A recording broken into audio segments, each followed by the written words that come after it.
live from the Finlay Hyundai Studios on a Throwdown Thursday. Lock us in, load us up, and it is Tara Ack and it is Paul Ratliff. We're with you from 7 to 9 this morning, delivering hard-hitting sports takes, the stories, everything that's trending in the sports world. And today's show is brought to you by St. George Tint Shop. Make your vehicle look good, feel cooler, and protect your ride. Book your tint today. Just call 435-704-8657 or Google St. George Tint Shop today. Also brought to you by Kabuto Sushi and Ramen Bar. Student specials 11 to 3 daily for high school and college students.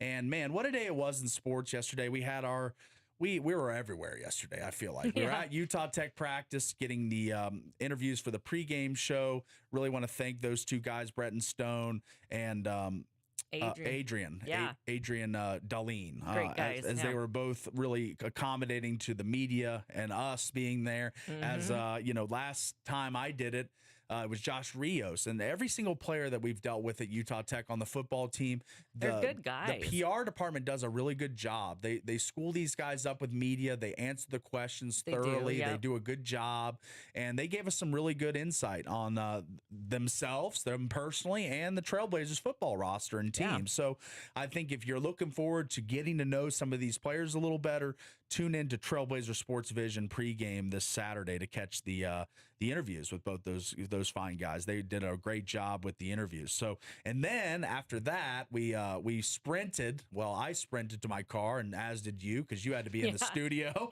and I only had to go like 500 feet away. Yeah, so I had to come back to the studio, so I was really sprinting. You were sprinting, of course, and but we had a little bit of tech issues at the beginning of the game. For anyone that was listening to us on the radio, sorry about those technical difficulties. We got it up and running, and Utah Tech. It was a Utah Tech day yesterday. We were at the football field, then the basketball, the Burns Arena, and they won in triumphant fashion over Bethesda. That was a game where it was not even close for most of the entirety of the second half. I mean, the first half, yeah, Bethesda was playing them tight, as far as the athleticism. You could see that the Trailblazers possessed more size, more length, more height. So you just thought eventually the depth of this Bethesda team going to wear down a bit and eventually give in to the Trailblazers' more talented roster. And in the second half, that's what happened. So at halftime, 51-36, you got a 15-point lead. Pretty good lead in college basketball. But I thought it should have been bigger. And then in the second half, they blew it open, win 110-65 at the Burns Arena last night. Pretty good crowd, I thought, on hand for this game. And they got to see what I think is going to be the best player on the Trailblazers this year. Until our friend Marvell comes back, he could challenge for this title.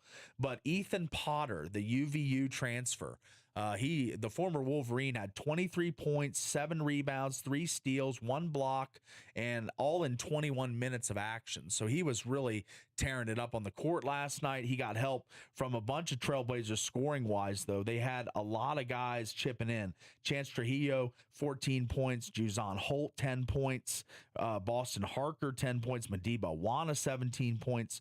So when you look at it, the Trailblazers had 5 Blazers in double figures. So it was a very balanced scoring effort up and down the lineup, and they win in resounding fashion, 110-65. But that is not quite the best thing I saw yesterday, as we're about to get into it, as today's best thing brought to you by Zag. Protect it better. Get $20 off phone repair at the 2 St. George or Cedar City Zag. Just mention the radio special when you go in. And let's get into it. The best thing we saw from last night in sports.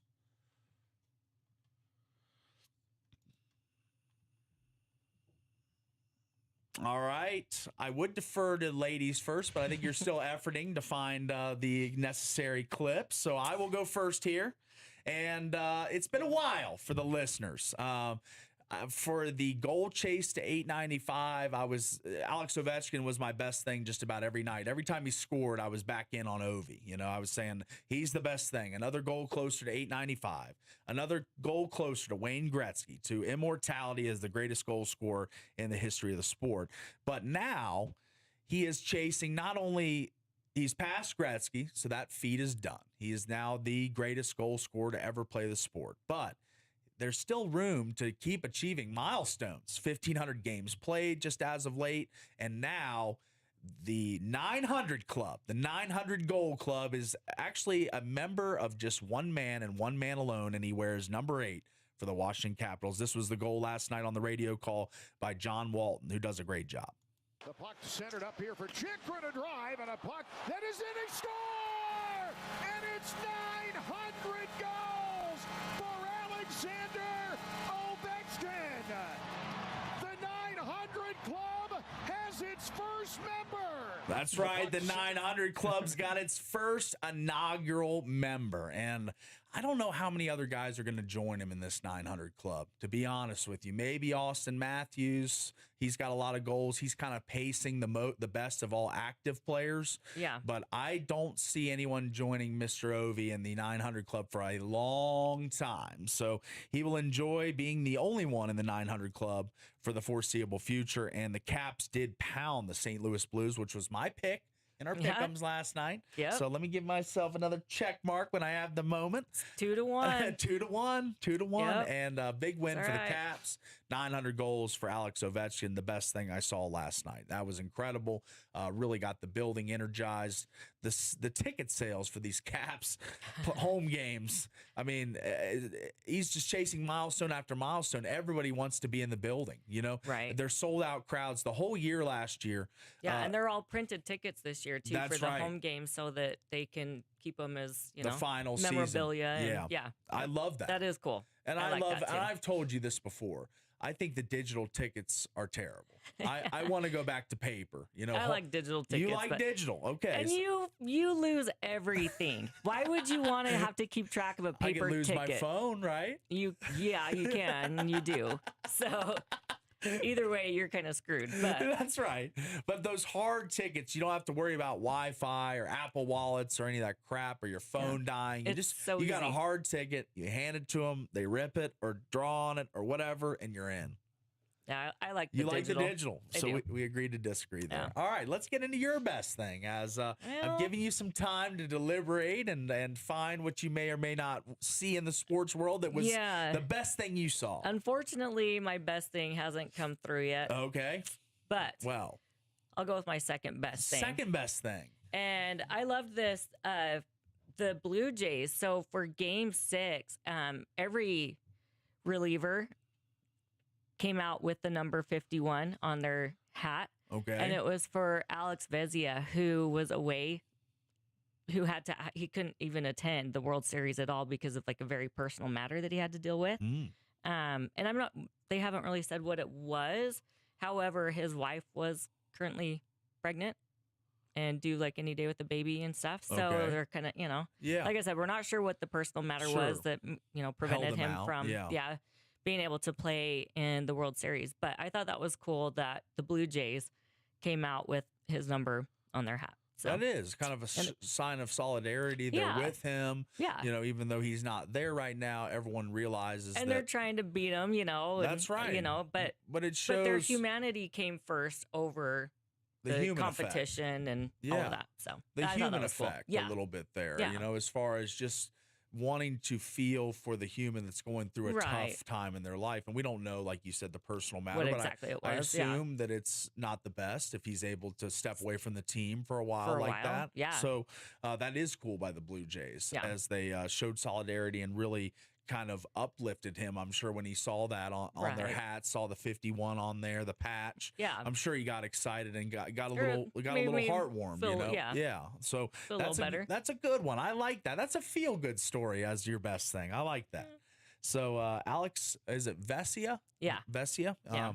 So he's a relief Number pitcher. 51, yeah. Relief Okay. pitcher for the Dodgers. Oh, awesome! So World Series champion, even though he was out of the Yep, mix, still but gonna get a ring. Still gets the yeah, ring. I'm That's sure right. that makes everything feel a little bit better too. It does, but, I bet. But probably, some things, everyone deals with stuff in life, and sometimes you just got to walk away. You got to step away, and you got to do what's best for you. And I'm sure Alex was doing what's best for him and his family. So, Yeah. But it is cool that the Blue Jays showed a sign of love there, kind of we're Yeah. with you kind Yeah. of thing. I like that from the Blue Jays. That's a good story.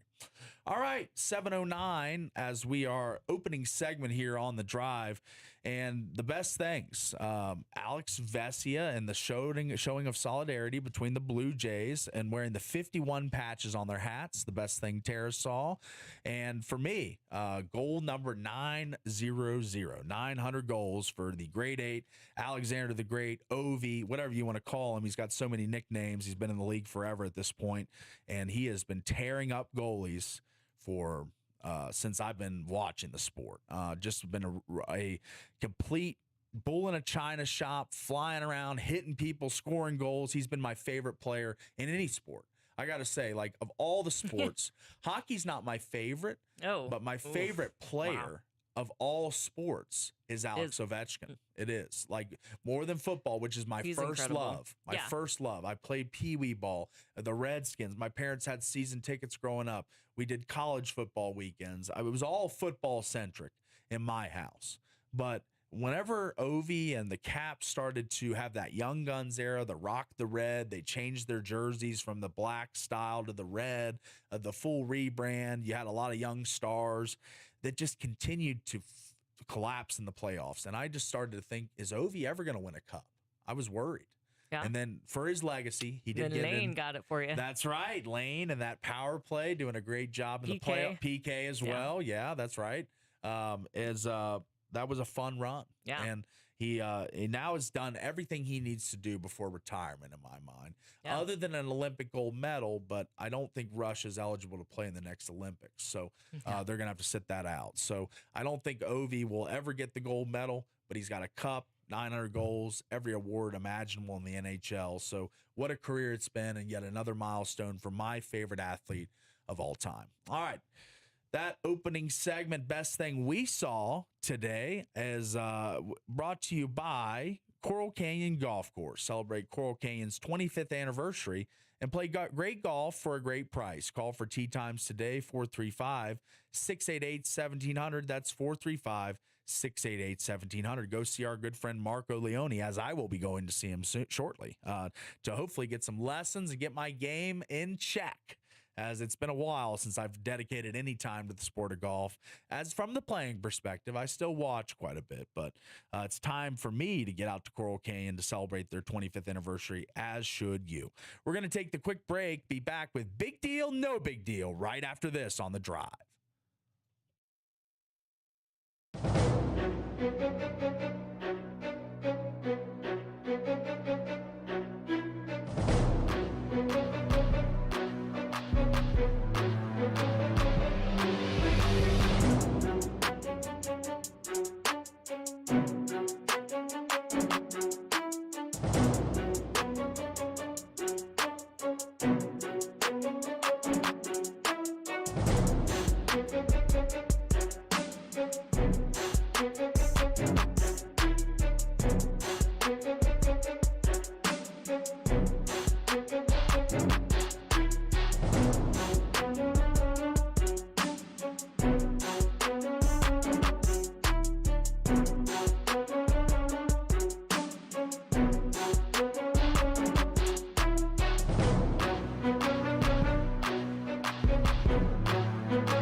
Riding along on the drive. Good song here, Tara.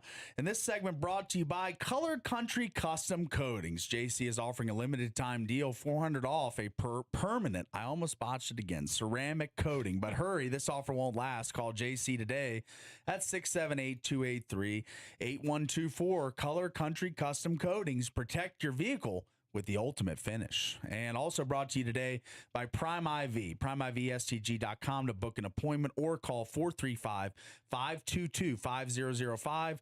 As we all know, November is Black Friday month, and it's on all month at Prime IV Hydration and Wellness. Stock up on your favorite infusions, injections, and gift cards with our biggest savings of the year. All right, let's get into it. Wait. I need a redo on my best thing. Okay, she wants a redo. Yes, She's calling for a redo. I finally found the clip that I was looking for. Okay, she's got it, and we've got it in time. Let's get it in here. Okay, perfect. So this is Kike Hernandez talking about this catch. Okay. In the final game of the World Series. All right, let's do it. So here we go. If you look at the video, I'm slowing down because I've got it. And out of nowhere, I felt like an NBA player. Because my teammate posterized me. And I go down. And in my head, everything is quiet, which should have told me that he caught it. But I'm like, my brain is protecting me from heartbreak. We just lost this World Series because my teammate dunked on me. And I'm just laying on the ground, sad because we had just lost the World Series. And I feel like a tap on the back. He's like, "Are you okay?" And I was like, "F me being okay. Did you catch it?" He goes, "Yeah, I caught it." I was like, "Oh yeah, let's go." That's pretty good. All right, so Very that was my best thing. That's what I was looking for forever. All right, I like the Vezia one, but that one's a little better. It's like, we just lost the World Series because my teammate dunked on me. That's right. That's pretty good. That is pretty good.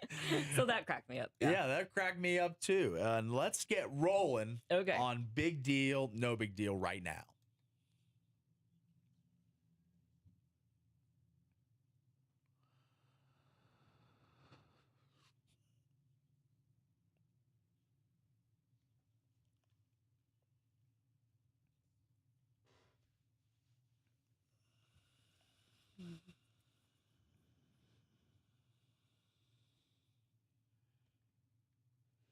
Okay. All right. Yeah, back. big deal, no big deal. Let's get it going. Let's get going. Utah Tech basketball starts off the season 2-0 with wins over Bethesda and on the road at South Dakota. Yeah, the 110-65 win over Bethesda, the Lion, what was it? The Lion Angels. The Lion Angels. What a name that was. Right. As, what even is that? I'm still trying to figure that out, and I did the game. Is it like a centaur, kind of like a mix between like a lion and an angel? Or yeah, I know it's a Christian school, so it may be a play on, faith and stuff like that. But, long story short, they get blasted 110-65, and there was 5 Trailblazers in double figures. It was for the second time in a row. First game they had 5 in double figures, and that might be the big deal in this whole sequence here is that, yes, Bethesda, they're a D2 team. They're understaffed. They don't really have the quality of player that Utah Tech does. But South Dakota, the Coyotes, that's a team that Utah Tech would play if they were in the Summit League. So this is a team that's going to be in the mix to be a decent team in the mid-major level. So, in that game, they also had really balanced scoring. They had Potter with 15, Belonga with 15, Chance Trujillo with 17, Juzon Holt with 11, Tanner Davis with 17. So they had multiple Blazers in double figures again. Right. So I felt like last year's team, they didn't really have the balanced scoring that they do this year. I think they've got multiple guys that can hurt you from the three-point line, that range, from down low with Potter, with Belonga doing that stretch 4 kind of movement where he can go inside or out. And Trujillo, I mean, he's I'm a big dog. fan. Yeah, he's a big player for him. He is by far my favorite so far. That's right. And I didn't know that. I didn't even know who he was until because he was a redshirt sophomore. Yeah. This Monday was his first game that he's started. That's and right. Like you said, he's a dog. Sophomore, Kaysville, Utah, 6'4", 200, and averaging thus far this season 15.5 points, 10.5 rebounds, 4 assists, shooting 47% from the field. This guy's been great. I mean, a dog. That's right. He's chiming in. Chance is saying, you're talking about me. And he had a great game against South Dakota, had another good game last night. So I just feel like this Trailblazer team got a little more talent than past years. I think they're going to be more stacked up in the post with Potter, with Aribi, with some of the other players, Tanner Davis. I mean, they've got some nice pieces. They do. That can be those dogs down low. I mean, Potter, I was super impressed with his post moves and his full arsenal of moves down low. He missed some push shots, some baby hooks close to the basket, but I think he's going to have a relative ease getting into position down low. He's a big body and super strong. So I like what I've seen from Utah Tech. It's a big deal that they do start out 2-0 because now we're gonna see exactly how good they are on Friday night. They're gonna head to point guard you. They're gonna head to point guard you. Lute Olson's former stomping grounds at Arizona. Tommy Lloyd, the coach down there now, recruits really, really well. They're gonna have a super talented roster that probably looks like an NBA team, with the size on the court. So the Trailblazers going to be with their backs against the wall a little bit against Arizona and Arizona State. But I think this team in the WAC could be a much better team than the Utah Tech of a year ago. So I'm impressed. I am. It's a big deal that they've started out 2-0. Let's go to the next one. Okay, big deal, no big deal. Walker Kessler will have season-ending labrum surgery and will leave the Jazz depleted in the front court. Yeah, this is really painful here. Walker had really gotten off to a strong start. He averaged over 14 points a game, over 10 rebounds, 3 assists, almost 2 blocks in 5 games before suffering the injury. He also is a restricted free agent in the offseason, so this doesn't really come at a good time for him as the Jazz and Kessler discussed an extension to his rookie deal before the October deadline, but did not come close to reaching an agreement. So this doesn't bode well for Walker and his contract demands either. I've always said you can't make the club when you're in the tub. When you're hurt, you're not available, so therefore you're not effective. So obviously injuries happen in sports, in every sport and every level of sport, but with the Jazz, with Taylor Hendricks' horrific season-ending injury last year, now Walker Kessler's horrific season-ending injury this year, I mean, this has just been a bad string of luck for the Jazz, and I would say it's a big deal. Losing your best big guy for the season to a torn labrum, now you're going to be looking to trade or make some moves or sign people, and there's scraps out there. There's not much out on the scrap yard, so I think Walker Kessler going down is a massive deal, not just a big deal, massive deal, because he's only 24 years old. Yusuf Nurkic is going to be his replacement in the starting lineup, I'm being told. This is bad news for a team that was really kind of looking exciting through the first 7 games. Winning 3 of 7, I think most people would have said maybe they'll win one of those first 7. About going over the 18.5. And you and Devin were on that. I was kind of this injury kind of helps my under. This throws a wrench into it for sure. It does. And I would never want any injury on anybody, even if it helps my stupid show bet or whatever. So this is terrible for the Jazz. It's terrible for Walker Kessler, who's in a contract year. It just comes horrific timing for everybody involved. So it's a huge deal. Walker Kessler, best post player on the Jazz, and he is out for the season with a torn labrum in his left shoulder. So that is big, and he is set for surgery Thursday, and it will be performed by, this is a celebrity doctor. You always hear this guy whenever they're talking about shoulders and stuff in sports, Dr. Neil El Atrache in Los Angeles. I've heard his name quite a few times working on other players. So he's a notable surgeon, and I think he'll do a good job on Walker, and hopefully he will be back next season happy, healthy, and re-upped with the Jazz. But I could see the Jazz going in another direction with this injury. So we'll see how that all plays out down the stretch. But big deal that he's out for the season. Okay, big deal, no big deal. 30 college basketball players are being investigated by the FBI for potentially impacting the integrity of games. That's right. I saw this Yeah, breaking news, right? Because this is big. This is big time stuff. This is 60 Minutes type stuff. Yeah. This is nightly news type stuff. Yeah. This is when sports crosses over into the mainstream. Right. Because there's a lot of people that don't care about sports in life. And as hard as that Right, is for but- me and you to fathom as I such know, big right? sports Yeah. fans, I am without fathom right now. I know. Yeah. Who doesn't care about sports? I know, but there are Okay. people out there. I know there are, But the people that don't care about sports, when they hear headlines like this that Yeah. I saw from Front Office Sports, that 30 players, like you said, being investigated by the FBI, and most of these players at the mid-major level, so not the Dukes and the North Carolinas and the Kansases and the Kentuckys, but we're talking about Lehigh and Lipscomb and, smaller schools like that. Not those specific schools. I'm just naming calibers of schools that these players are playing on. They're mid-major, mostly non-Power 4 conference players. So these are the games that you're still able to bet on, and these players are still able to throw these games. Even though it's not the big level that everyone's watching, the integrity of the game is starting to unravel. The mass amounts of sportsbook ads you see when you watch an NFL game, an NBA game, an NHL game, all these leagues are in bed with these sportsbook companies now. They are official sponsors. The NFL is an official partner of DraftKings, FanDuel, Caesar Sportsbook, William Hill, all those. So to think that there's not any wrongdoing or foul play that's going on, it would be just thinking, crazy, because these guys at the college level, at the mid-majors, they're not getting the NIL payments that Kentucky and Duke players are getting.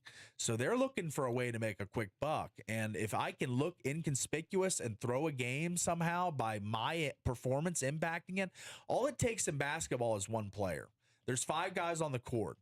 If one guy is tanking a game, you're going to lose, because that's 1/5 of your starting lineup not even trying. So I think that this has been happening for years.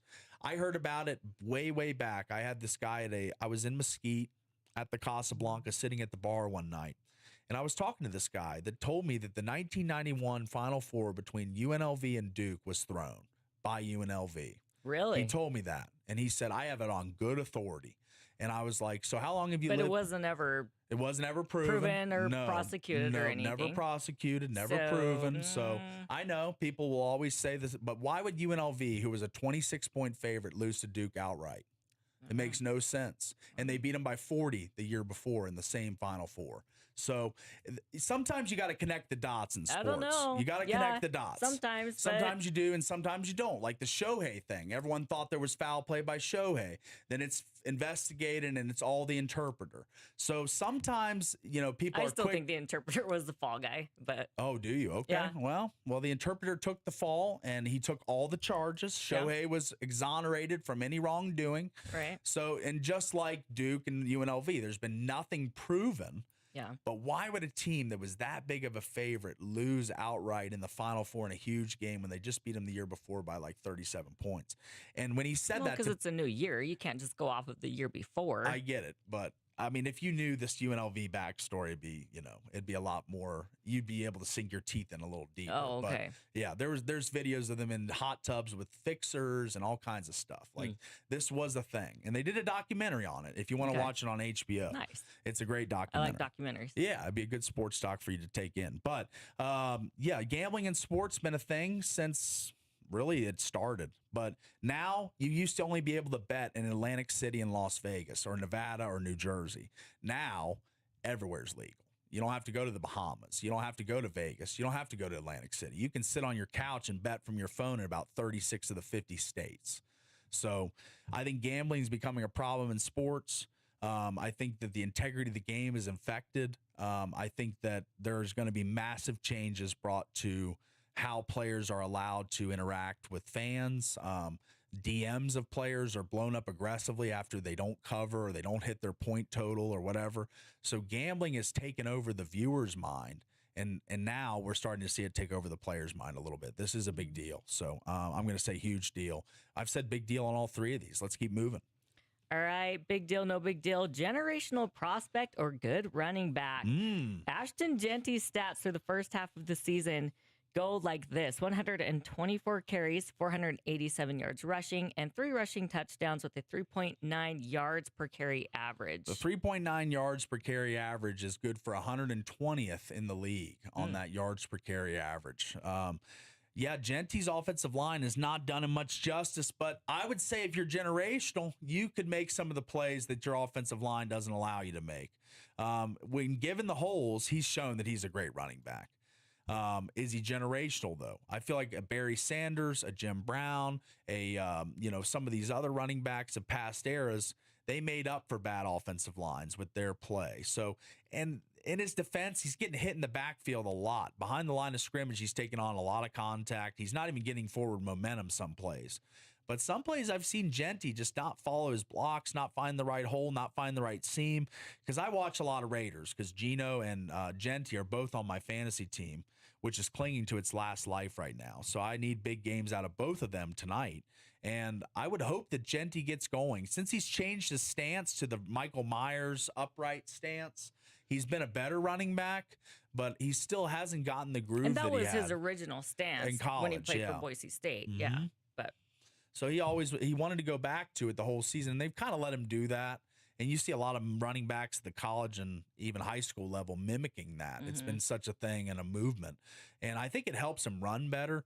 But at the same time, I don't know that Genty will ever be generational if this offensive line is in shambles every single year. well, and that's the thing is he's getting hit immediately, and so it's mostly like yards after contact, and he is a beast at pushing through and doing that. So, but like you said, yeah, if he could get a better O-line, we could see some amazing things from Genty. Yeah, I think there's still amazing things on tap.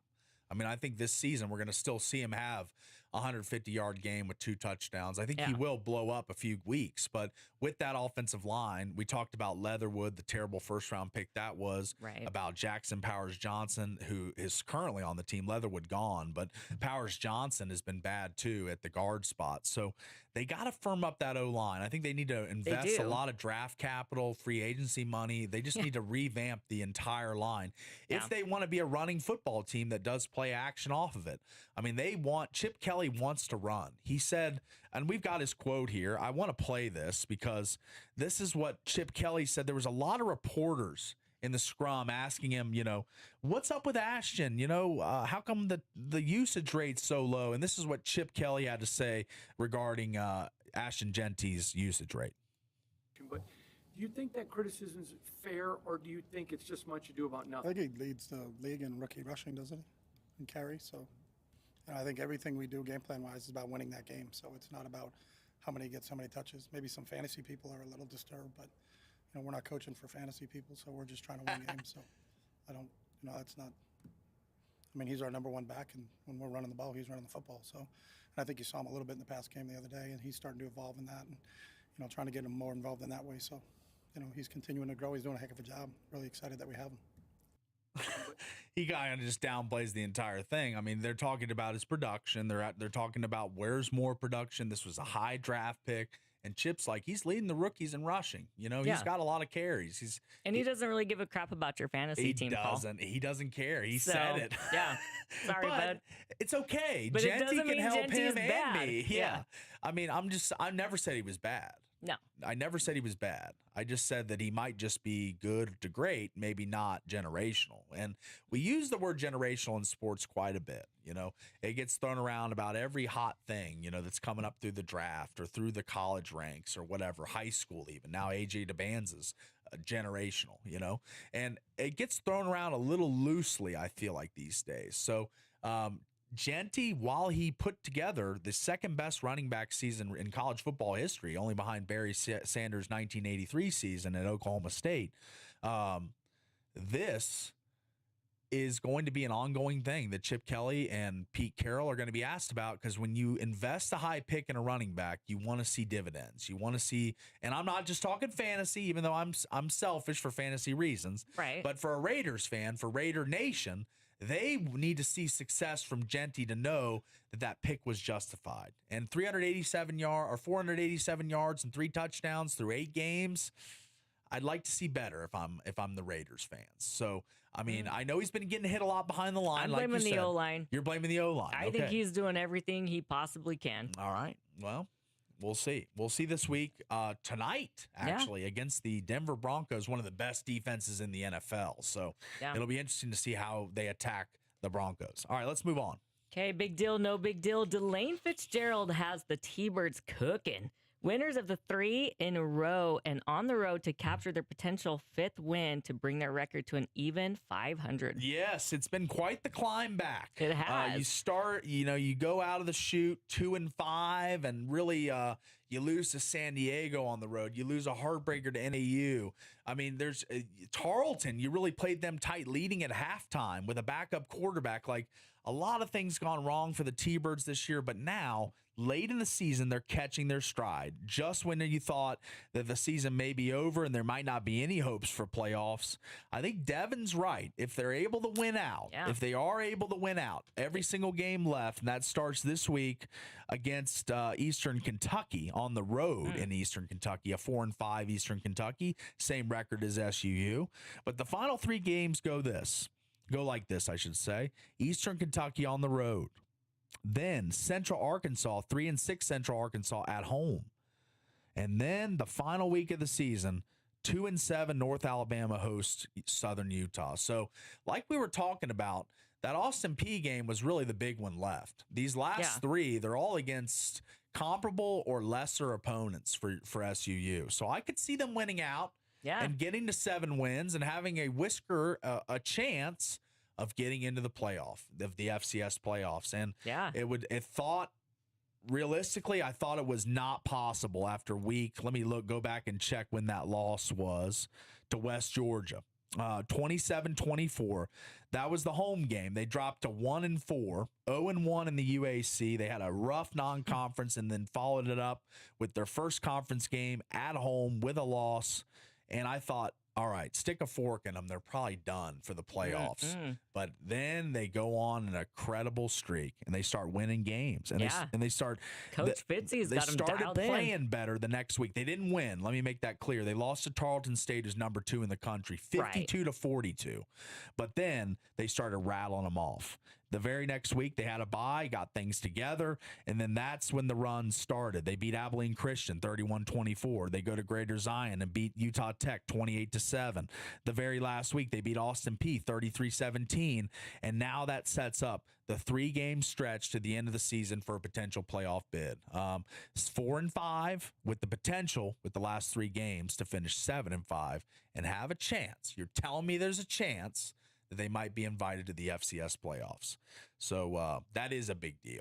Very big deal for Delane Fitzgerald, who has always been a great guest on this show. Always very candid, always speaks his mind, always tells the truth.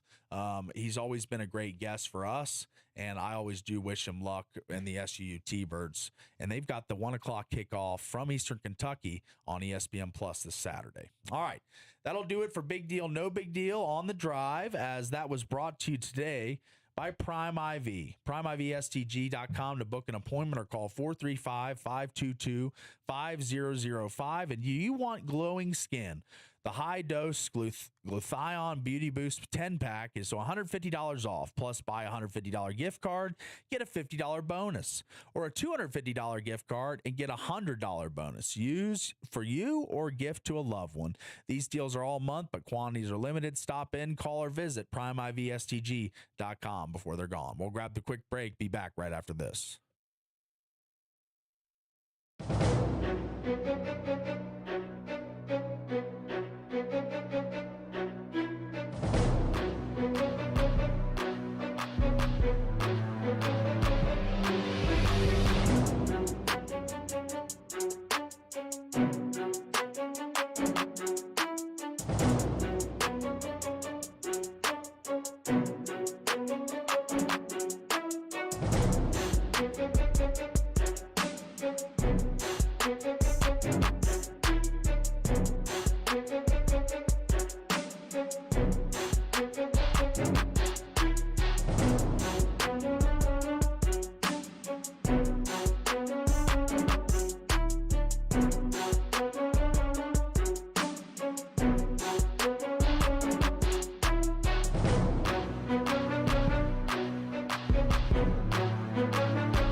Please stand up. I love this one. I know, it's a good one. It's a great one, and a throwback one, an Eminem on the drive, and we're riding along with you here on a Throwdown Thursday. Been a fun show. We talked a lot of good stuff. Big deal, no big deal, real lively today. Best thing was great as well. And now I want to circle back to the Utah Tech basketball team, as they had a really nice start to the season that I think that a lot of people have not seen yet, because we're not really in basketball mode right now. You know, you're still football. Playoff baseball just ended. Hockey started. NBA, college. I mean, it's all going right now. So it kind of gets lost in the shuffle. I think, the beginning of basketball season, really Feast Week, me and Devin kind of talk about how Feast Week is kind of the unofficial start of the season. But the Utah Tech Trailblazers have started off with a thunderous start to the season, with wins over South Dakota on the road in overtime, which was a really, really action-packed game. I mean, Trailblazers had a lead. It kind of dissipated late. Overtime's forced, and they are able to win in the extra session behind Chance Trujillo. I mean, he was the 17-point man, 6 of 13 from the field. I mean, he was really, and 12 rebounds. I mean, this guy's a guard, and he's rebounding like a center against South Dakota. And that was the more impressive of the two wins, because Utah Tech was a dog in this game. 3-point favorites were the South Dakota Coyotes. It was a road game in Vermilion, a tough environment, some travel for the Trailblazers, and they're still able to get the huge OT W. So that was the start of the season, and I didn't really get to see that game because I was working another event and unable to see that one. But last night I was on hand with Ryan Forsey, who did an incredible job, by the way, if you're listening, Ryan. Last night on the game, his play-by-play was really top-notch, I thought, all night long, as the Trailblazers won 110-65 over the Bethesda University Lion Angels, as it was Kenja Cooper, Edward Spencer, Okoli, Solka, Durr were the starting five for the Flames, and they really couldn't get much traction other than Durr, who was about, I want to say like 5'5", maybe. He was a little guy, and he was still scoring at a high clip in the first half. He finished with 17. He did foul out, though. He had 4 fouls. I'm sorry, 4 fouls, and he was just on the bench for primarily the long stretches of the second half. Like, he wasn't getting much run because it's hard to play with 4 fouls and aggressive as the defenses he was playing. And the Trailblazers did hold him to 6 of 19 shooting, so more of a volume scoring 17 than an efficient 17. So really good job by the Trailblazers on the best player on Bethesda. And then I already talked about it. I mean, with the Blazers' balanced scoring, you look at Ethan Potter, 23 points. Chance Trujillo, 14 points. Juzon Holt, 10 points. Boston Harker, 10 points. Madiba Wana, 17 points. That's 5 Trailblazers in double figures in the second game of the season. This is really rounding into being a balanced scoring team. Like, they have multiple guys that can hurt you from different levels. They bring last year's starter at center, Toby Aribi, off the bench to provide some rebounding, some rim protection, some blocks, which he'll do all season long for you. And then you've got Dario Domingos, who he looks like a football player out there. He's like 6'5", 6'6", maybe 290, 280 pounds. He is a big fella. He's going to set some big screens, get some big rebounds throughout the season. A little raw right now, only played 13 minutes, but had 8 points and 6 rebounds in just 13 minutes. So very productive little frame for Dario Domingos. And then Vandermeed, he's the former Desert Hills product. He came in, he added 2 points. Some of the bench players got some run last night, a good amount of run. Tanner Davis, 22 minutes. Boston Harker, 16 minutes. Dario Domingos, 13. Dallin Grant, 11. So a lot of guys got some burn last night and get some valuable reps going forward this season. So I thought Utah Tech, the start to the season has been sterling. It's been absolutely what you want. Now, because comes the stretch that will really prove exactly what this team is. Starting Friday night, 7 o'clock on TNT, nationally broadcast game for the Utah Tech Trailblazers. They'll be on the True TV or TNT outfitters at 7 on Friday. Utah Tech takes on number 13, Arizona, who is 1-0 and had a big showcase game to start the season. Koa Pete. Remember that name? He might be a superstar at the NBA level. In his first college game for the Arizona Wildcats, he dropped a 30-piece in a 93-87 win against the Florida Gators.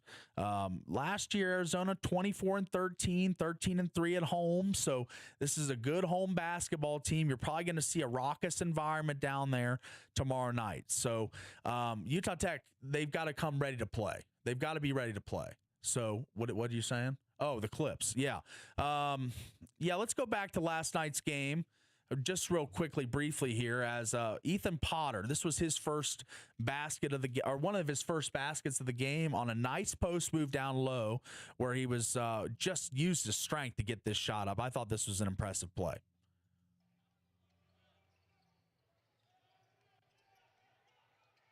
Potter, nice move.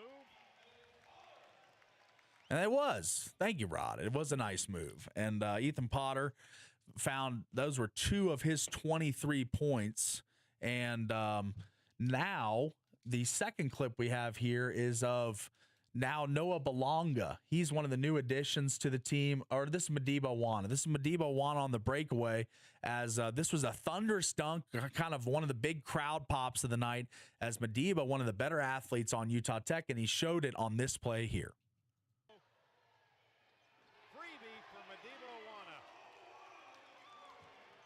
And not a ton of like extra color here, but yes, it was a dunk and it was a breakaway slam from Madiba. And the last clip we're going to play, this was the second of back-to-back threes by one of the new additions, Noah Belonga. Force it underneath to Trujillo, gets it back. How about Noah Belonga heating up now? Back-to-back threes, as Rod was trying to say there, as what a beautiful shot it was. Belonga's got a nice release. He only played 19 minutes, had 9 points, 6 rebounds, 1 steal, 1 block, and no turnovers. So really productive game from Utah Tech. As you were working the board for the South Dakota and the Bethesda games, you were with you and Rod were in studio for the first game of the season, as that was in South Dakota. Rod's got the obligations with the football team, so he wasn't traveling with the hoops team. So you guys kind of command central and did game 1. And you were really kind of excited after game 1. You were talking to me about how they looked great and how this could be a really good season for Utah Tech. 5 players in the double digits and looked really good. And Trujillo, again, I'm a big fan. He's amazing. I think it's going to be a good season. And now, again, the second game, 5 players in double digits, a big win over Bethesda. I mean, Arizona is going to be tough on Friday. They just beat Florida. They're, reigning champs and all of that. So that's going to be a tough game. But I think Utah Tech basketball is going to be a lot of fun this year. I think so, too. I'm looking forward to it. I'm actually, when I'm not working, as sometimes Devin and our GM Ben Lindquist will call the games at the home sites at the Burns Arena. They don't travel with the team, but they do most of the home radio games. So I probably will find my way over to the Burns as a spectator or with my media pass, sit on press row there and kind of just take in the basketball team. Yeah. Because I've always enjoyed hoops, especially college hoops. I'm not as huge. Like college hoops, I'm not a huge diehard NBA guy because my NBA team from my city has been bad my whole life. It's kind of hard to root for the NBA when your team has been just a laughing stock of the league. But college basketball, it's so awesome because you can. I have my school. I went to West Virginia, but I'm a Utah Tech fan. I'm an SUU fan. I'm a Utes fan. I'm a BYU fan because all those things, when those teams are good, it positively impacts the sports world in the Beehive state of Utah. When those teams are good, like we're seeing with BYU football this year, a lot of optimism around the state about BYU. A lot of people talking football. BYU Utes fans too. They're having a good year too. So like the vibes are higher, the energy's higher, like for the sporting community. And like for people that talk sports, that live sports, that eat, breathe, and sleep it, I absolutely have taken a loving to all of our local teams and just want them to do well. Like BYU playing Villanova the other night. Why would I root for Villanova? I got no ties to them. They're an East Coast school, like a good basketball program, but I'm rooting for BYU. Unless BYU or Utah are playing West Virginia, I'm rooting for BYU and Utah. So I want to see them do well. And the same with Utah Tech and SUU at the FCS level or the mid-major level in college basketball and the WAC. So it's going to be a fun year. A lot of college basketball coming at you. Feast week is the last week of November. So you'll see all those preseason tournaments where teams are playing big name schools game after game after game, and only a day of rest, and then you go from playing Arizona to Louisville to all kinds of different teams. So I mean, you bounce around and play some quality opponents in these preseason tournaments. And BYU's schedule, speaking of them, is about to get real tough. We talk about the Trailblazers, Arizona two-step they've got coming up. BYU's got a monster of a schedule coming up as well. So we're going to keep track of all the basketball teams in state. And of course, the Running Utes, which we haven't talked a ton about yet, as their basketball season is underway as well. So we will keep you up to the latest on everything college hoops in the Beehive State related to our teams throughout the year this year. We love covering the sport of college basketball on this show. So if you're looking for coverage, you found it here. So just stay dialed in. All right, that'll bring us to the end of the first hour. It's been a lively show, and you get have a lively round of golf. Celebrate Coral Canyon's 25th anniversary and play great golf for a great price. Call for tee times, 435-688-1700. That's 435-688-1700. We'll be back right after this.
There ain't no easy way out. I love this one, too. You're doing a good job on the music today. Really good job, I've thought. And team doing a really good job in the polls right now is none other than the 7th-ranked BYU Cougars on the road this week against the 8-1 Texas Tech Red Raiders. And just because they're undefeated, the books don't feel that way that BYU is going to take this one. This spread has not moved at all.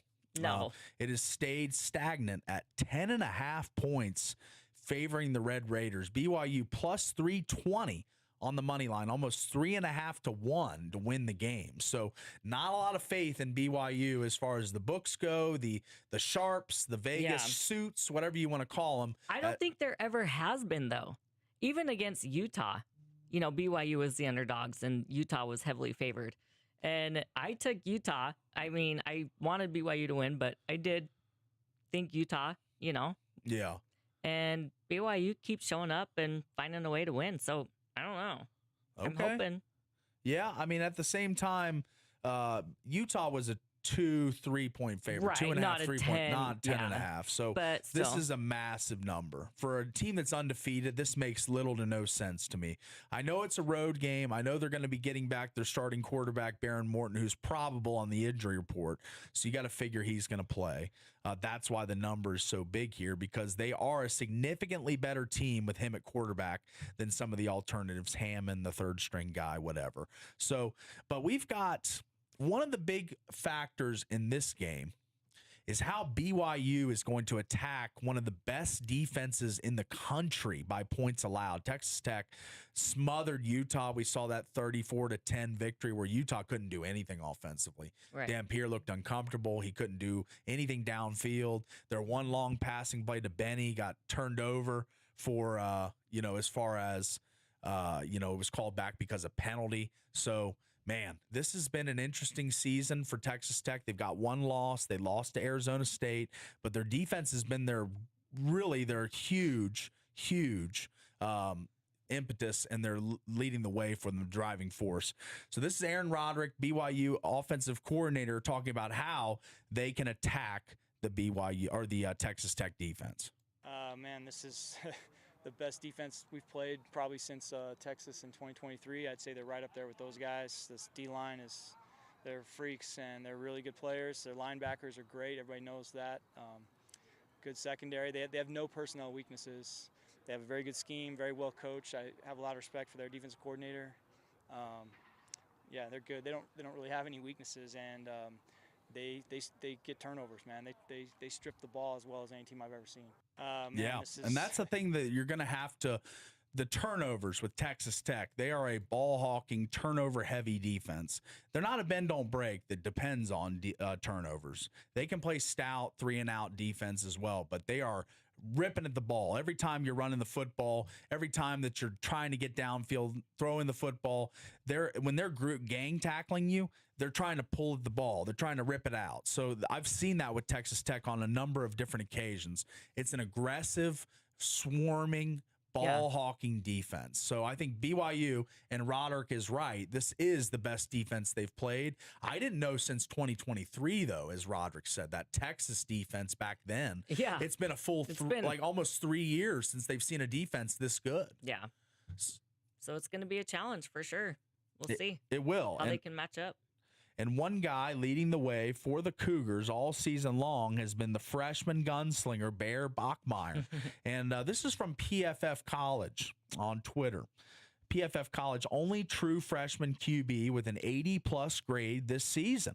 Wow. Bear Bachmeier, BYU, 80.3 grade for the BYU Cougars. And we saw him playing. He's a Renaissance man. He plays a little guitar, or the Ortega Road that he wrote himself. He just seems like a multi-dimensional, faceted kid, really smart intellectual player.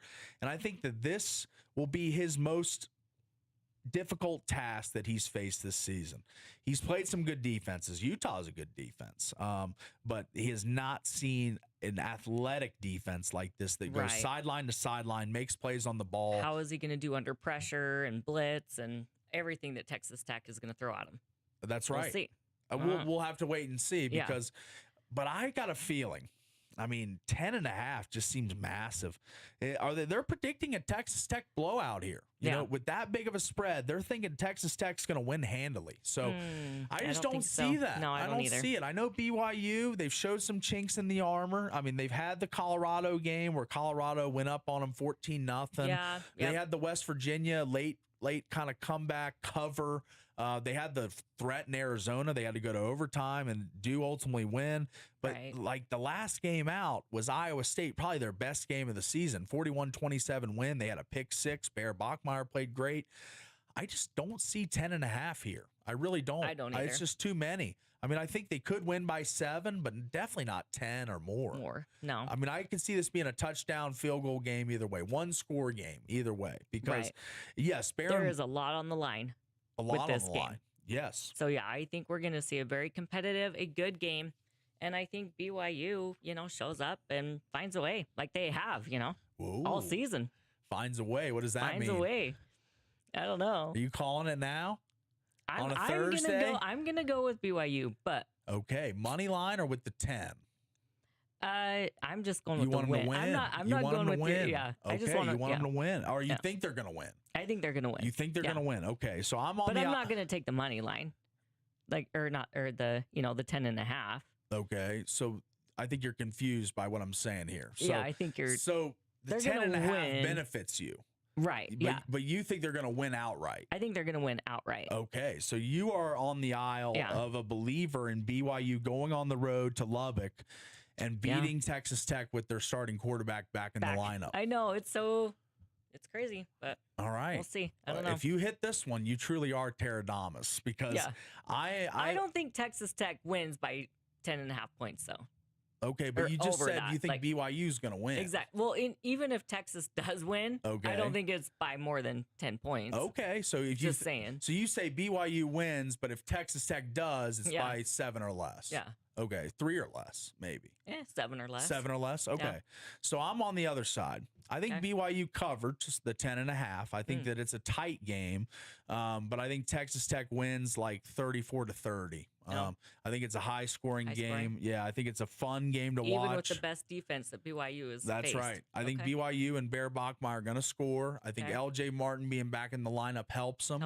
He's not on the injury report at all, not even questionable, probable, whatever, doubtful. He's full go. Okay. So I think they're going to run the ball effectively with him and Bear, running that RPO. They've done it all season. And it's just going to come down to the receivers. Chase Roberts, Parker Kingston. This is a PSA to you, my friends. Texas or BYU is going to need you, fellas. Yeah. They're going to need some big plays. They're going to need some downfield passing. They're going to need some pop plays that really change the game because LJ Martin can run all he wants, 5, 6 a carry, but you're going to need some explosives. You're going to need the play action. You're going to need to go deep every once in a while and get your receivers involved. So, yeah. Oh. Especially to score. Yeah. I agree. The play action game really important as well for BYU because they've proven they can run on just about anybody. But like throwing the football. But this defense, you're going to have to throw.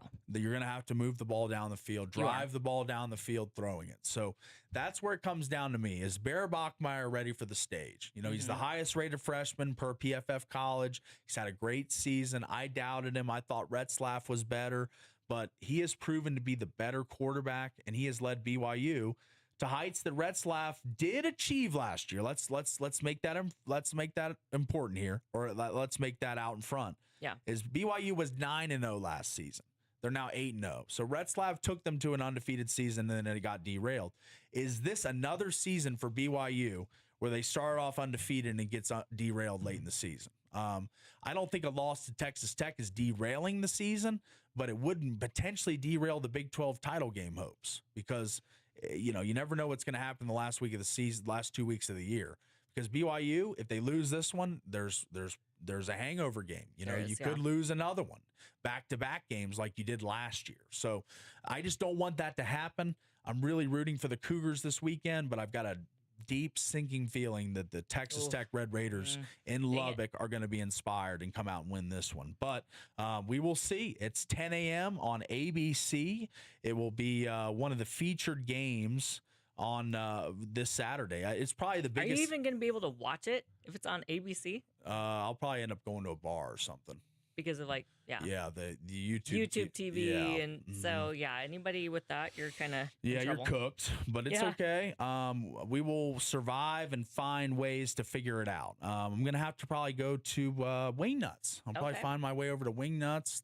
They open at 10 early now. Good. An hour earlier. Game time. Yeah, right at game time. I'll be in there and enjoying the game. So yes, I will not be able to watch at home, just like you, just like every YouTube subscriber. I'm gonna have to go somewhere. As the ESPN carriage dispute has really impacted a lot of wrench people. Into especially all of college our football lives. Saturdays.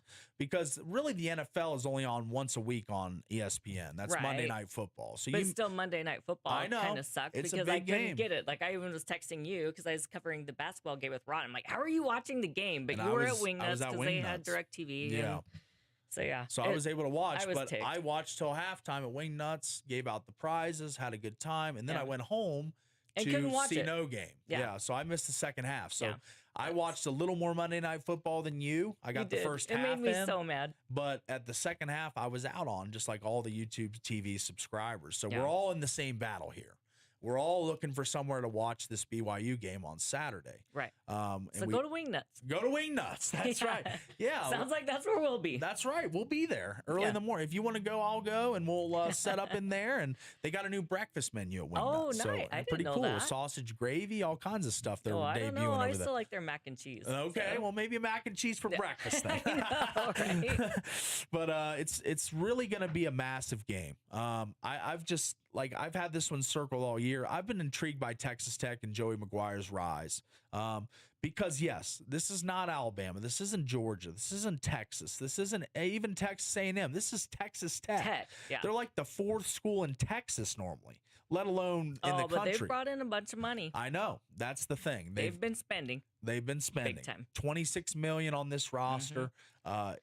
Decorated players, the transfer portal, great recruits. I mean, this is the new age. Texas Tech is the poster boy for the NIL era. And it's not just football. They've been spending in softball. They got $1 million player in softball. Oh yeah, they got $1 million player in softball. Yeah. So And that is crazy to think about. The non-revenue sports, men's basketball, football. Yeah. It doesn't matter the sport. Texas Tech, if they've got some fans they got of that 6 sport, huge softball players in the portal. And like you said, Mia, the highest paid softball player ever, like $1 million in NIL money. Yeah. So they're spending. they are. And there's a lot of money. That oil money runs crazy. deep in Texas. It so does, yeah. they are going to be rocking and rolling in Lubbock as the Red Raiders welcome the BYU Cougars, the 7 versus 8 matchup, a top 10 matchup. This is on ABC. Yeah, this is big. So for all of us battling the YouTube fight, join us at Wingnuts this Saturday. We'll be there 10 a.m. We'll be opening the doors with the staff because I think they open right at 10. Right at 10. So we're going to be at the door, like, let us in. Let us in. Where are you? That's right. So we got to find a way to watch this. I mean, this is probably the biggest game in the Big 12 this year, not only just BYU's schedule. I know the Holy War was big for us Beehive Staters, but as far as the national appeal and what people on the East Coast, the Midwest, and different areas of the country, they will be glued into this game because it's 7 versus 8. College playoffs. Yeah. This is big. Is huge. Yep. Yeah, nationally, not just Regionally. locally, not just Utah. That's right. This is big. This is massive. So cannot overstate it enough that this will be the biggest game of the season. It will have massive playoff ramifications. And BYU currently a 10.5-point dog per ESPN bet. This is a big game too. They are not the BYU. The cheapest tickets for this game I'm seeing are $408 via Vivid Seats. So the Red Raiders fans getting excited for this one, packing out the stadium. So wow. Yeah, I hope you've been saving up. And College Game Day does travel to Texas Tech for this big matchup. Good. Okay. They got them down there. So BYU featured on Big Noon this season, now featured on College Game Day. So BYU, little old BYU, I just remember just the first season in the Big 12, just 2 years ago. BYU was 5-7, had a terrible Big 12 slate. They lost to just about everybody. Their running defense was getting gashed. You thought And then Jay Hill came in. And then the progress on defense started to happen. And then Roderick really got a grasp of the play calling, and he started calling amazing games. And then you have quarterbacks like Retzlaff and Bachmeier to come in, these true dual threats that really help Roderick's offense. I think they need a mobile guy for his offense to really work well. And you saw it with Jaron Hall. You saw it with Retzlaff, and now you're seeing it with Bear Bachmeier. When they have a dual threat guy back there, the RPO game has been really good for Roderick. He's really good at calling that at the right times, when to kind of deploy that play, because they used it so many times against Arizona in the overtime, just that QB draw or handoff to LJ Martin, like in the RPO action. So I think it's going to be really interesting to see how the front of Texas Tech, and that's what Roderick said. I mean, they got a lot of talent up front, like along the front seven, especially the D line. So I think the offensive line of the Cougars tasked with their biggest challenge of the season, Bear challenged with his biggest challenge of the season, and I'm calling on Chase Roberts and Parker Kingston. They got to make plays. This is the biggest game of the year for you guys. This determines your Big 12 championship candidacy. So now, if you've ever saved your career game for any other time, how about a time when you're 10.5-point dogs on the road? It's time to saddle up, circle the wagons. Let's get a BYU win, even though I don't think so. Tara thinks so. So we got one believer in studio. I just can't get behind it just quite yet. This is just a really, really talented team. And I'm not saying BYU isn't, but I just think Texas Tech, in the new age of college football, they are spending to win. And I think that their one loss against Arizona State, yes, I mean, that was a tough loss with third-string quarterback. But now you got your starter. You got Baron Morton. He's ready to go. He's probable, which normally means he's going to play. They got great receivers. They got an amazing defense. So BYU, will they be up to the challenge? That's my question I'll pose to the text line today. Who you got in this game? Text the text line 435-990-9950.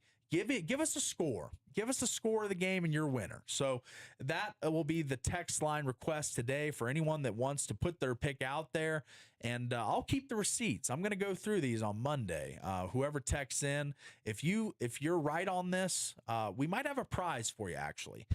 We'll get more details on that later. But if you send in a score and you're the closest one to the score, I've got the new Dixie Direct mobile app card that you can sign up for. Yeah. So if you predict the closest score to the actual score and you get the winner, then you're going to win a new Dixie Direct, the mobile app card to sign up. So I've got 4 of those. We're going to save them throughout the next couple weeks and give them away sparingly. But I think if you're able to hit the score correctly and you're the closest one to it, you deserve a Dixie Direct. So we'll give one of those out courtesy of Tony Chambers and the crew over there at Dixie Direct. They do a great job, as he was on the show earlier this week. But now, zeroed in, Texas Tech, BYU, 7 versus 8, 10 p.m. on ABC, if you've got it. Right. We're going to grab the quick break, be back with more local sports right after this.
not doing anything this evening, how about come down to the Eureka William Hill Sportsbook and join me and Tara filling in for Caden Formaster from the Bleachers' normal time slot down there at the Eureka. But Caden, of course, on maternity leave, and Yes. we are going to fill in for him today. Paternity leave. Paternity, I'm sorry. His wife's on maternity leave. But yeah. I'd never had a kid, so I struggle with these things a little bit. But, so we're going to have the Broncos and the Raiders. That is the game tonight Thursday on Prime night, Video. 6:15 kickoff.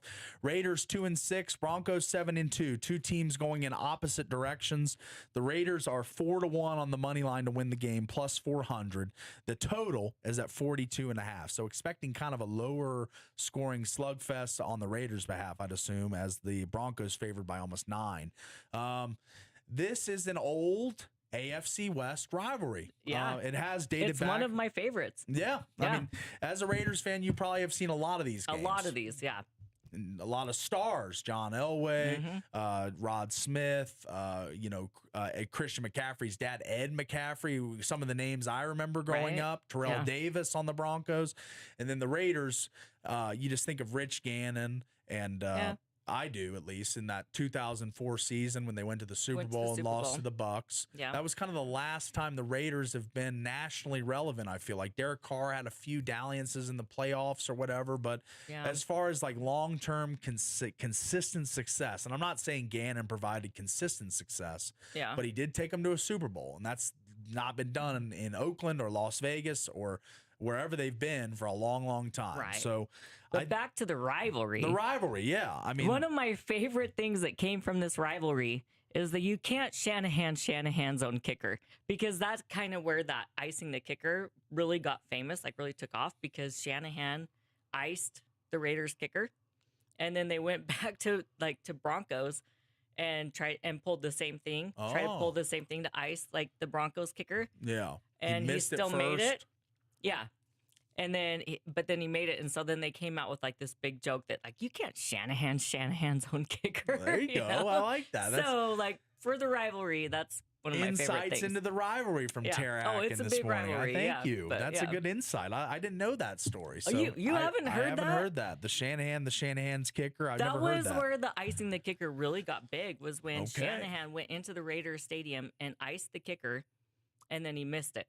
And when they lost. was this? Was this early 2000s? Yeah, this was long time ago. Mike was still coaching for the Broncos, so he coached for the Redskins after later on. So this must have been early 2000s, probably. It way was, back. yes, yeah. Okay. Yep. Well, it is a rivalry, and all divisional games normally devolve into rivalries, but you normally have a team you hate more of the other three than the others. And I think Raider fans, if they were to pick, obviously the Chiefs' run lately has made everyone hate the Chiefs if you're a Raiders fan. But I feel like the most fervent rivalry in the AFC West between the Raiders is with the Broncos. It is. It's a long-standing hate. Yeah. That's what I thought. As an outsider, as someone who's not a fan of either team, but just from an outsider's perspective, looking on this game, Bronco fans hate Raider fans. And Raider fans hate Bronco fans. This is a lifelong, standing hate rivalry. Right. And it'll be a fun game to watch. So it is tonight at 6:15 on Prime Video. Watch the rivalry and join us live at the William Hill Sportsbook at the Eureka Casino and Resort from 4 to 6 Mountain Time, 3 to 5 Pacific Time. If you want to join us, come say hi. It should be a really fun time down at the Eureka. But let's get to another break here, as we got to get Lee Sterling, our picking prognosticator. He's been on a hot run lately, and we're going to get him on to give his picks of this slate of college and pro football right after this break.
Back live here from the Finlay Hyundai Studios. It's a Throwdown Thursday edition of The Drive, brought to you today by Zag. Get $20 off iPhone repair at the 2 St. George or 1 Cedar City Zag. Just mention the radio special. And now joined by a very distinguished guest. He's been very hot this year, in the middle of Dovember right now.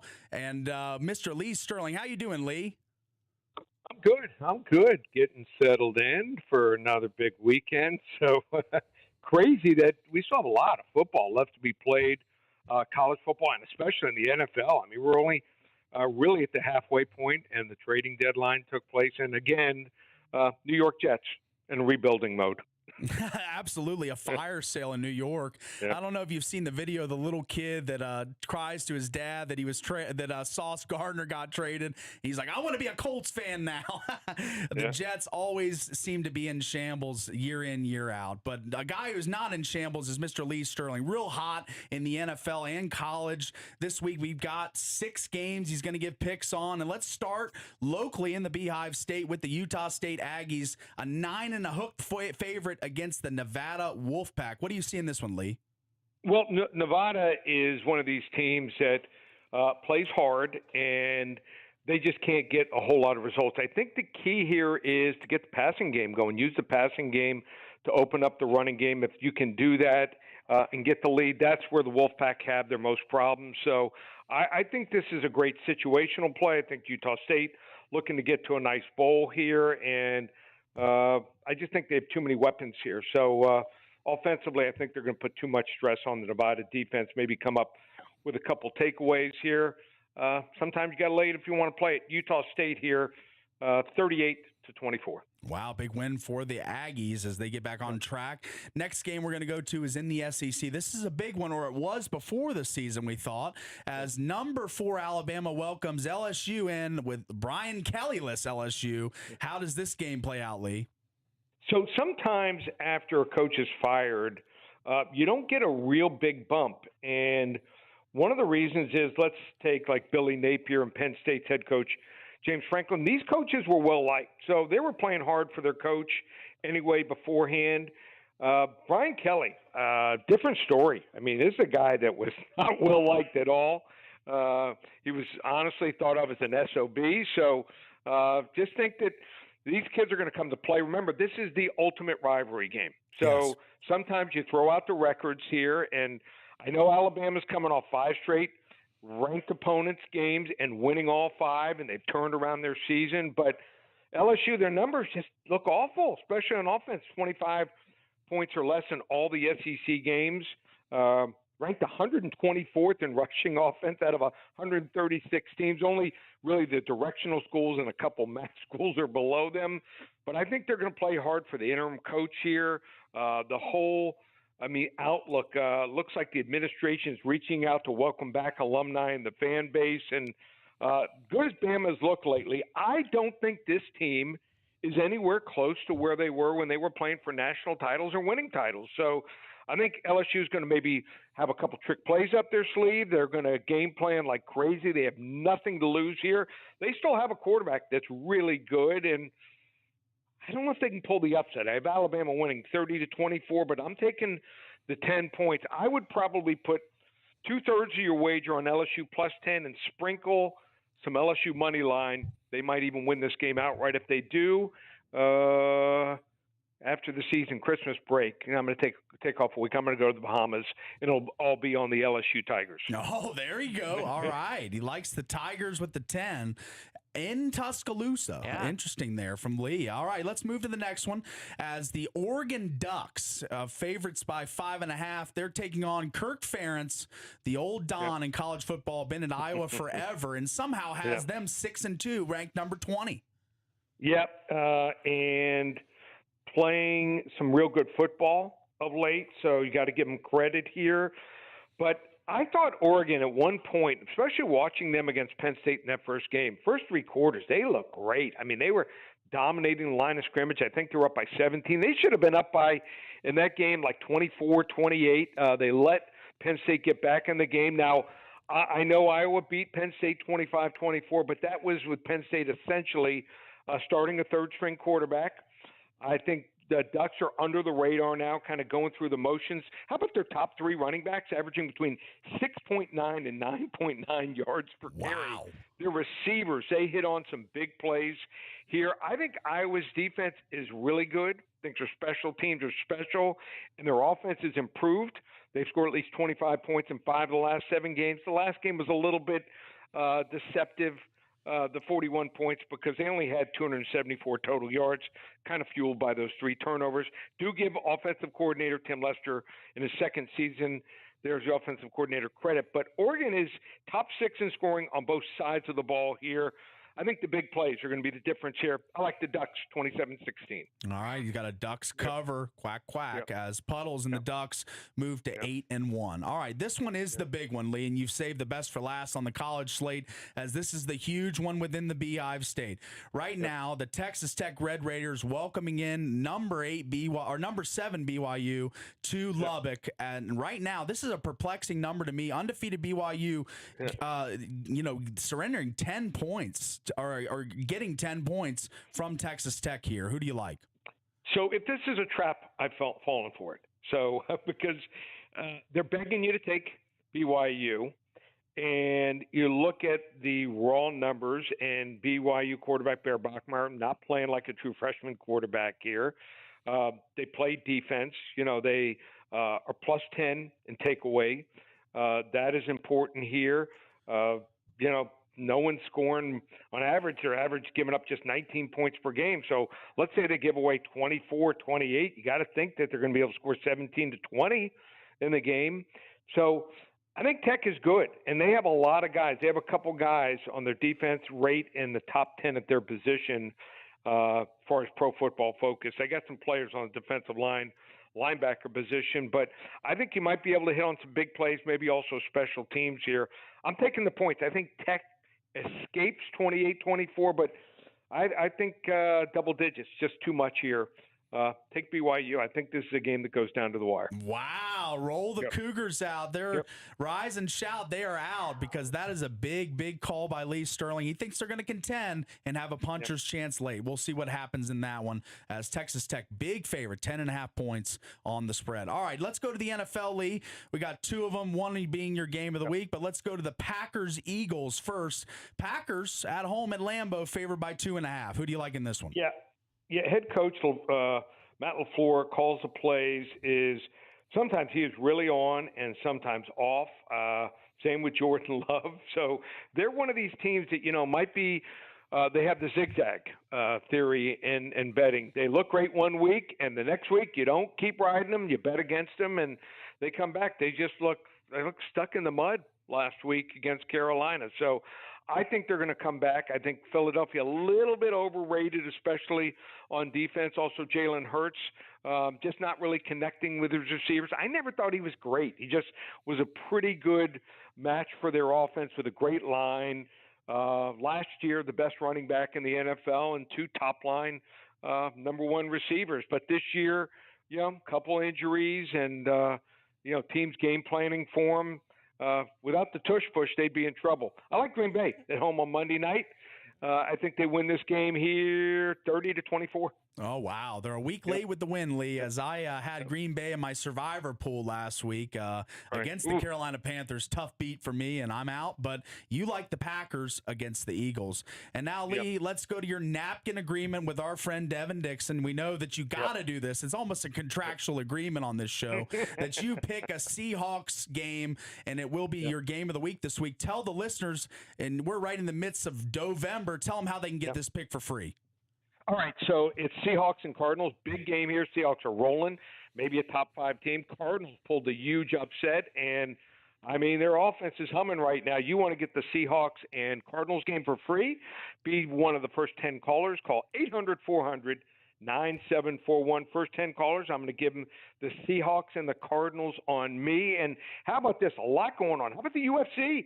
So, obviously, a lot of people upset with a possible fixed match that took place. So it led to us having our first losing card in a month.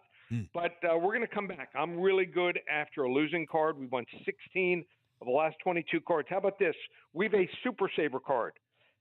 6 selections, including a rare 35-unit max wager, not 66 or 36, just $6. That's right. You heard me correct. 6 UFC selections, $6, ParamountSports.com, and we're rolling.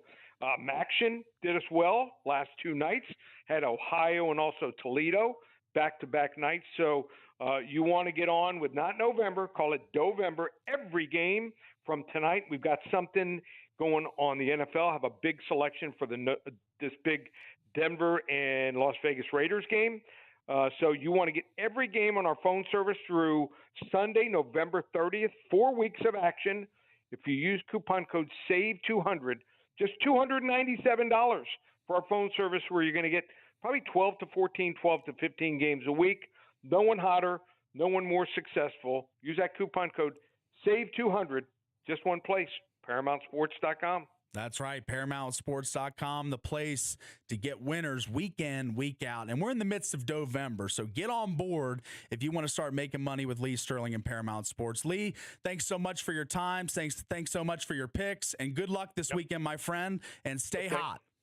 Thanks so much. Take care. Be safe. All right. That's Lee Sterling, everybody, the picker extraordinaire. He's always got something, all the stats, all the numbers. He crunches it all and provides everybody with good selections. And he, this week, likes the Aggies and likes BYU, both to cover and Utah State to win, but BYU to cover, so not to win. He said he liked Texas Tech 28-24, which kind of lines up with what I'm thinking, a little higher scoring on my side, 34-30, but he still likes a 4-point win for the Red Raiders. So we will see.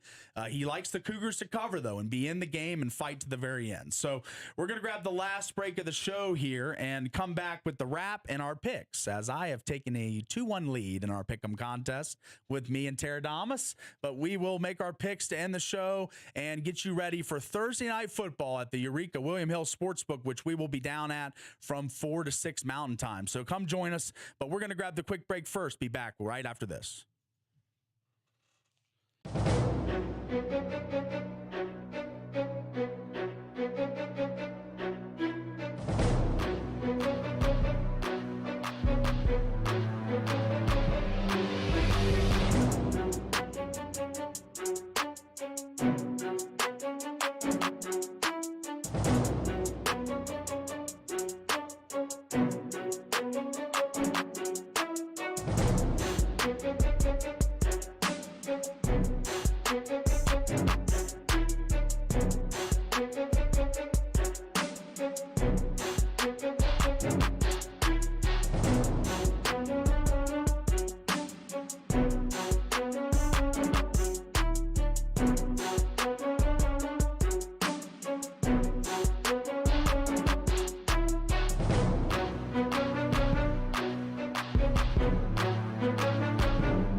Final segment today on The Drive brought to you by St. George Tint Shop. Make your vehicle look good, feel cooler, and protect your ride. Book your tent today. Just call 435-704-8657 or Google St. George Tint Shop today. And you just heard from Lee Sterling. He likes, we were kind of going back and forth about BYU and Texas Tech there before Lee came on. Yeah. And it sounds like he kind of siding a little bit on my side. He kind of likes Texas Tech to win the game, but BYU to keep it close. So yeah, it's a dicey bet to go with BYU. It is sure. definitely dicey, as by the books. It is not the smart play, but we will see if the Texas Tech Red Raiders are able to get upset at home by the BYU Cougars. Number 7 versus number 8. College Game Day will be there. Yes. All right, let's preview tonight as we will be at the Eureka William Hill Sportsbook in Mesquite. If you'd like to join us, we're doing a 2-hour live show from 4 to 6 Mountain Time, 3 to 5 Mesquite time. So come join us, get your bets in for the game tonight. Raiders Broncos, and you are a Raiders fan, our resident Raiders fan in studio. Yeah. As you look kind of depressed as I'm saying that. It's been a pretty depressing life being a Raiders fan. I understand that, and if only Tecmo Bowl didn't exist. Little did you know, Tecmo Bowl and Bo Jackson would doom you to a life of misery. Yep. Little did you know, and that poster with the bat on his back. Yeah, and the everything. Bonos. The Bonos poster. I had that in my bedroom growing up. You did, and little did you know that it would be a life of hurt and heartache. But I need to file a claim for compensation. That's right. You are entitled to financial compensation as a Raiders fan. Get Bo Jackson. And Bo, at least send her an autograph or something. Right? Seriously, something. Yeah, she needs something for her emotional heartache. But anyways, so the game tonight. Yes. Raiders. Do they have any chance? On the road? I don't think so. No, not really. Me neither. I mean, I'm not going to take the Raiders. I don't really love, and I'm a risk taker, but I'm not taking the Raiders. I don't really tonight. love the 8.5, 9 points. I think it will be. But I didn't love the 13.5, and the Chiefs shut them out. So, this could be a lay them to play them, like Lee says. You just kind of got to lay the points to play the game because the Broncos are going to win. I believe that, too. I'm with you on that. I don't really see the Raiders winning this game, but I think they could make it tight. But it could play out 2 different ways. At halftime, it's a tight game, and then the Broncos defense starts suffocating Geno. He starts throwing interceptions. Genty can't run the ball. The receiving corps has traded away Jacoby Myers. So it's just there's a lot of things that are going against the Raiders in this game offensively. Right. But defensively, Bo Nix hasn't been great this season. I know he's been good, not great. I mean, they're 7-2, but his stats, if we want to pull him up right now, he's been serviceable. But he definitely had a great rookie year. And I feel like the diminishing returns in year 2 a little bit. But kind of like Daniels. We don't need to angle into that debate again today. We're not going there. I know you want to angle in there. Okay, but same drafting class and diminishing returns. That's all we're going to say. That's all we're going to say. Right, we're going to stay off that today. Yeah. But I like that you're trying to angle in again. I like that. Yeah. But but as far, what was I even saying? Bo Nix. Okay. We'll stay focused. Sorry. Didn't mean to derail you. Yeah, Bo Nix. He's been good, not great this season. His numbers go like this: 1,936 yards passing, 17 touchdowns, 6 interceptions. So pretty good numbers. Yeah, not good, not great. They're decent. Yeah, they're good. And, serviceable. And you've got a good defense with the Denver Broncos. They lead the league in sacks. They're one of the most swarming, ferocious defenses. Right. So I see Geno having a tough night tonight. He's on my fantasy team. I think it's going to be a nightmare. He's got the start tonight for me because Kyler Murray's out. I got Jacoby Brissett and Geno. Those are the 2 guys I'm rolling with, a backup and Geno Smith. So I'm hoping Geno, who, if David Cordero Sr., if you're listening out there, buddy, Geno won me our fantasy matchup last week. He had 32 points, 4 touchdowns, but I don't see him doing that this week. I think it'll be a modest night unless for Geno his Smith. O-line drinks some magic juice or something tonight. Yeah, the Michael Jordan secret stuff. You ever seen Space Jam? Yeah, the little, exactly. It was just water. Some magic juice or something. I think Gino's going to be in for a rough night. I think so too. And it's not all his fault. Like you said, the offensive line has been bad all year. The receivers haven't been great. They just traded away Jacoby. Right. So like they're in a full rebuild at this point. They're 2 wins on the season, 2-6, looking at 2-7 after tonight. So they're playing for a draft pick now. They're trying to see their young players. They're develop their young guys. Is Geno Smith in the fold going forward? That's something they'll have to figure out down the stretch of the season. He obviously hasn't earned the right through the first 8 games, but not to say he can't get things together in the later Not that it's stretches. all his fault. Again, though, a lot of quarterbacks don't perform well under the pressure that he's under. That's right. A lot of pressure for Geno Smith. New coach, new era, everything in, Las Vegas with Pete Carroll. You kind of thought that was a great fit. With Geno and Pete. Kind of thought those two in Seattle had a good chemistry. Right. You thought it'd kind of carry over, but it really hasn't. Geno just hasn't looked good this year. And I'm a big Geno guy. We were classmates at West Virginia. Like, he was our quarterback. I loved him. But at some point, you got to call a spade, and maybe Geno's career is on the decline, unfortunately for him. I mean, he had some great years, was the NFL Comeback Player of the Year for the Seahawks. They led him to the playoffs. Yeah. And none of this was ever expected from Geno. So he was thought to be a backup for the rest of his career. So for him to, revitalize his career, 11 touchdowns and 11 picks though this year. So 1-to-1 ratio, not the best. I don't blame that all on him though, because he does have great games. Like, he's shown that he has the potential. But again, if you're constantly under pressure, you don't have time to throw the ball, set your, do all of these things, then what are you supposed to do? So they've got to build that O-line for them. And for Genty too, for the whole offense, they've got some stuff to work on. They do. Sure. And in the draft, there's a sexy pick always available, a receiver, a tight end, something the fans will buy jerseys of, but they need the big uglies. They need the linemen. The big uglies. That's what my old high school coach used to call them. Okay. So they need the big uglies. They need those big fellas in there that are physical, that are going to move people and create lanes for Genty and block for Geno. So I think they need the linemen, but they won't have them tonight because there's no NFL draft. There's no free agency before tonight. So they're going to have to roll with Powers, Johnson, and crew against the swarming, ferocious Denver front seven. So I think it bodes pretty bad for the Raiders tonight. I don't think they have much of a chance. I'm going to take the Broncos in the 8.5, not as my pick in the pick'ems. Oh, okay. But I want to take that as a show pick. I'm going to go Broncos minus the 8.5, 9, depending on what it is. I think they blow out the Raiders, unfortunately. Sorry, buddy. No, I agree.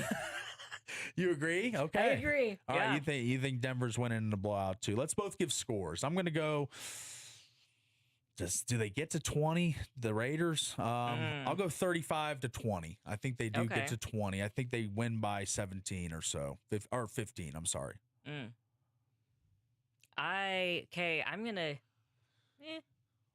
I like the 35, but I'm gonna go 17 for the Raiders. Okay, so 3 less than me. Okay, 35-17 and 35-20 your scores. We both think Denver has their way on offense. So, and Geno in the offense for the Raiders.